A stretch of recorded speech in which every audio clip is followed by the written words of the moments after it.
Hello, everyone. On this podcast episode, I'm going to talk about space again, and the universe. Many scientists believe that the universe, it's one universe, right?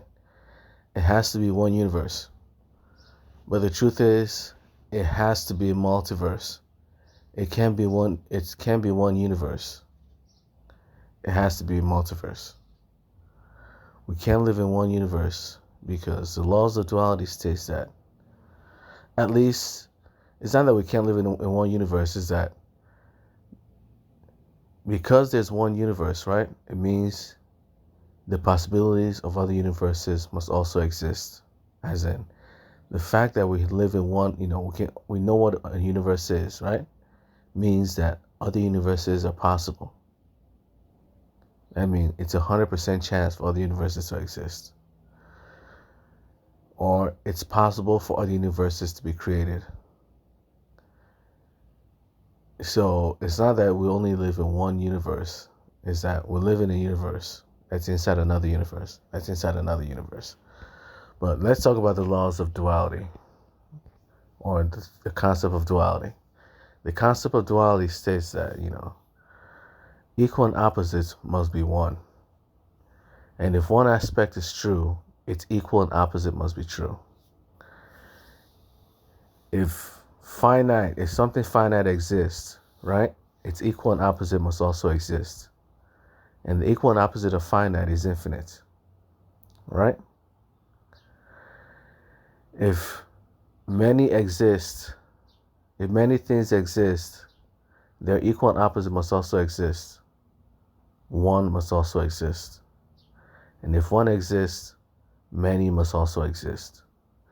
If one human exists, it means many humans exist, and the possibility of their existence is true. It's 100%. They can exist and they can also come into being. It means there's no limit to how many universes can exist. As in, there's no physical limit. In this world, there's no physical limits to how many universes can exist. Because if one is possible, many must also be possible. If the existence of one universe is possible, the existence of multiple universes must also be possible. The equal and opposite of something must also exist if it exists.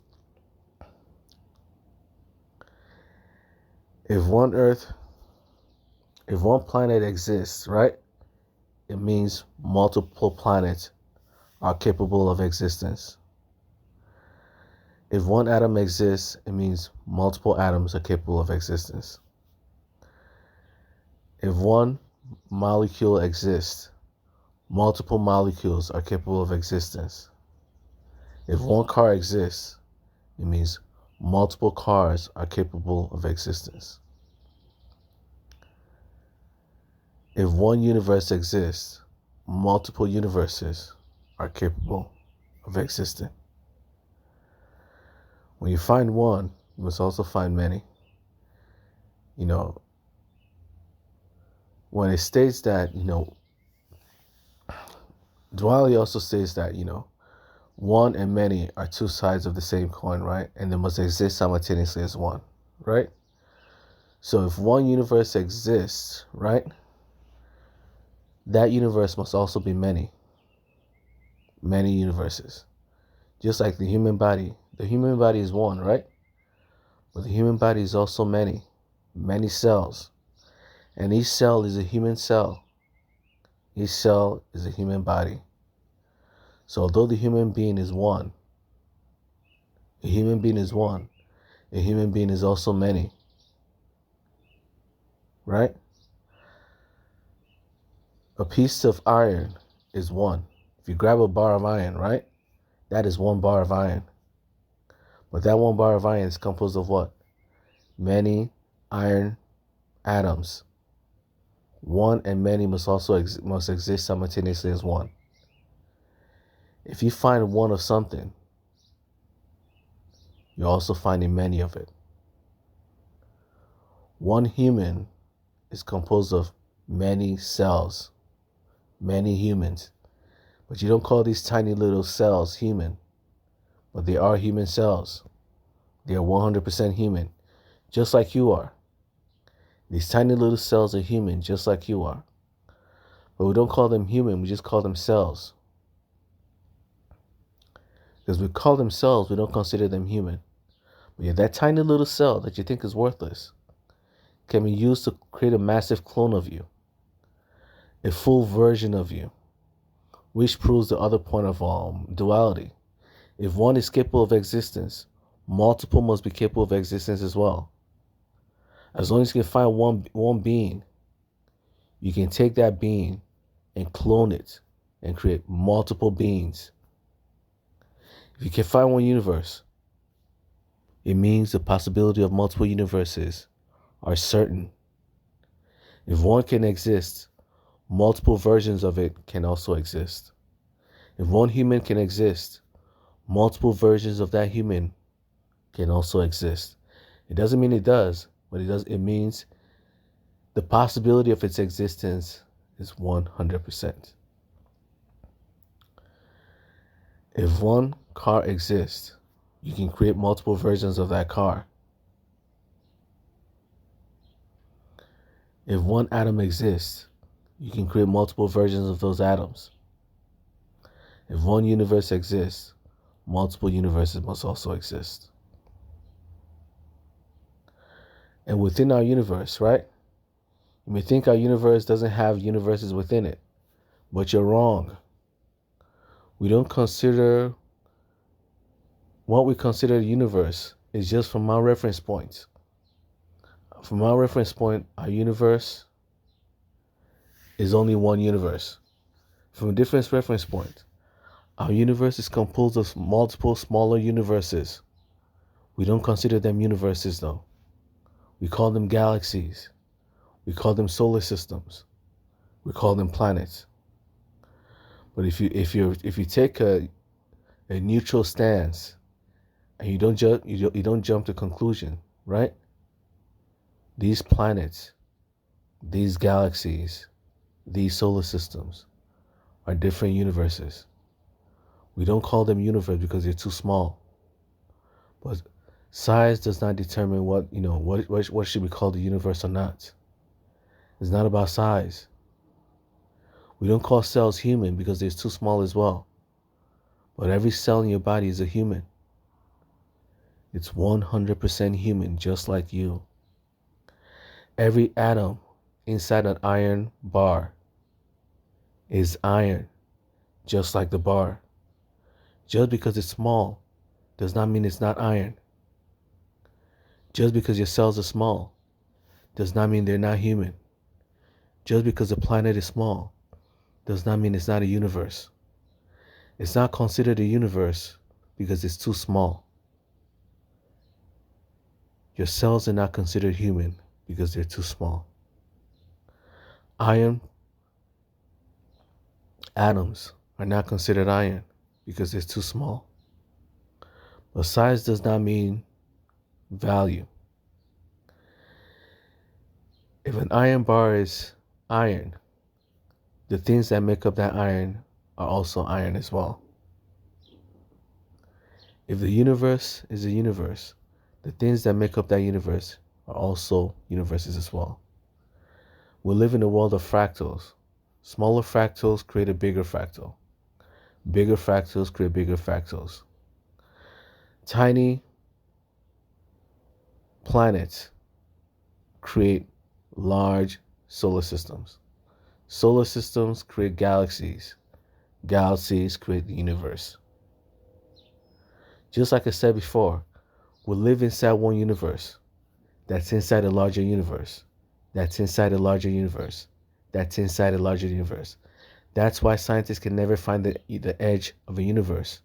Because the edge of one universe is the beginning of another universe.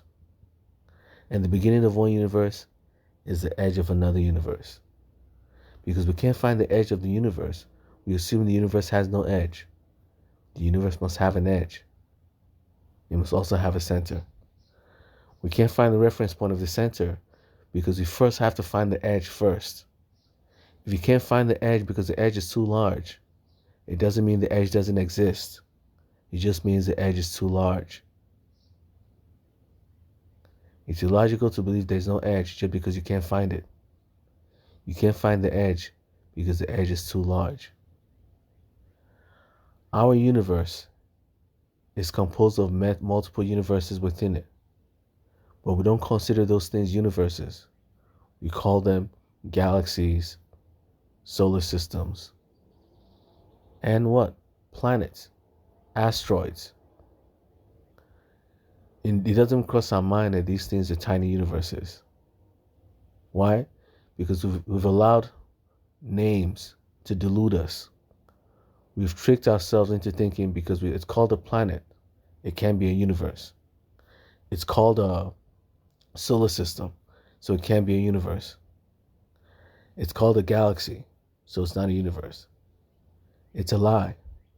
These are mini universes inside mini universes inside mini universes. Just like our universe is inside a larger universe. Within our universe are smaller universes within smaller universes, within smaller universes, or is the opposite. There's smaller universes inside larger universes, inside larger universes, inside larger universes. A galaxy is still considered a universe. From one point of view, we call it a galaxy, but it's just a name. It is just a name. We call it a planet, but it's just a name. Just because we call it a planet does not mean it's not a universe. It's a mini universe. Yes, a planet is whole, right? You see a planet like planet Earth. From our point of view, planet Earth is one massive, thick, being. One massive, thick planet, right? From the point of view of atoms, planet Earth is composed of mostly empty space. Just like a universe. The planet is like a sieve filled with holes. Large volumes of holes. Just like the universe. Because we're so large, right? We don't see we don't see the holes on planet Earth. Because we don't see the holes on planet Earth, we keep assuming planet Earth is a planet. When the truth is, it's a universe. A mini universe. We're inside a universe that's inside a universe that's inside a universe.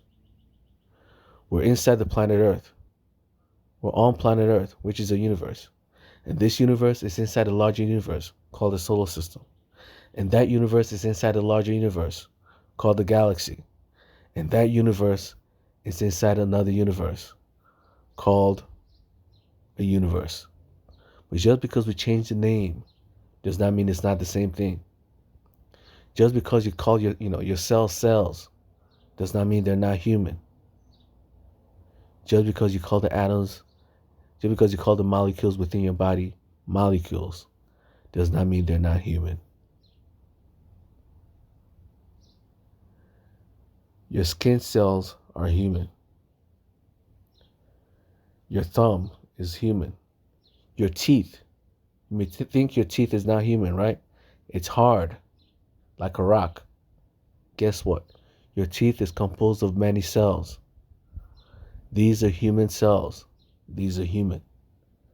Just because you call it teeth, does not mean it's not human. Just because you call your fingernails, does not mean it's not human. Just because you call your hair, does not mean it's not human. Just because you call a planet, does not mean it's not a galaxy. Does not mean it's not a universe. Just because you call a galaxy, does not mean it's not a universe. Just because you call a solar system, does not mean it's not a universe. Just because you see only one universe, does not mean only one universe exists.